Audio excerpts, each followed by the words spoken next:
गेल्या वर्षभरापासून मागच्या वर्षीच्या हक्काच्या पीक विम्यासाठी आम्ही सातत्यानं सगळे शेतकरी आंदोलन करतो आहे। फक्त पीक विमा कंपनी आम्हाला शब्द देते, कृषी विभाग शब्द देतो, परंतु तो पाळत नाही।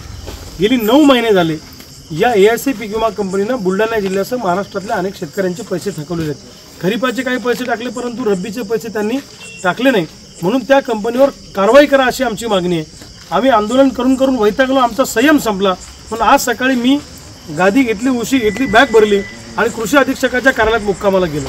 दिवसभर रात्रीपर्यंत मुक्काम आम्ही तिथेच थांबलो आणि दिवसभर त्या अधिकाऱ्यांबरोबर चर्चा झाली, परंतु सरकारच्या इशाऱ्यावर बुलढाणा पोलिसांनी आम्हाला जोर जबरदस्तीने SRPचे दंगाकाबू पथक आणून जोर जबरदस्तीने अटक केलं। माझ्यावर सरकारी कामात अडथळा आणल्याचा नॉन बेलेबल गुन्हा त्या ठिकाणी दाखल केला आणि आत्ता रात्री 12 वाजता बुलढाणा पोलिसांनी मला समजपत्र देऊन तात्पुरत्या जामिनावर त्या ठिकाणी माझी मुक्तता केली। परंतु आणि आतमध्ये चर्चा होताना त्यांनी असं सांगितलं की उद्यापासून हे सगळे विम्याचे पैसे पडायला सुरू होतील। मी आपल्या माध्यमातून सरकारला सांगू इच्छितो की उद्या दिवसभरापर्यंत आम्ही थांबू।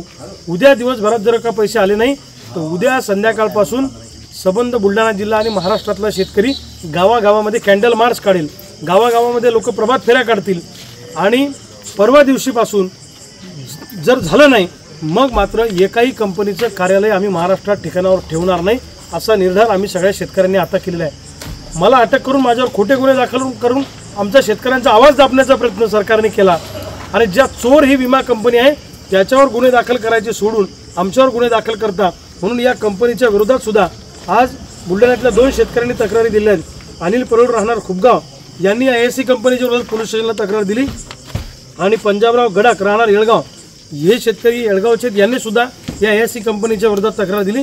सरकारमध्ये हिंमत आहे का?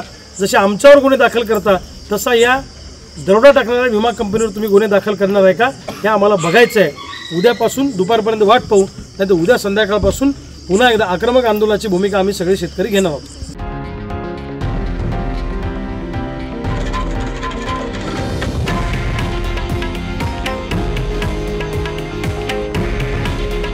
हे आहे देशातील नंबर 1 न्यूज नेटवर्क आणि आपण पाहत आहात TV9 मराठी।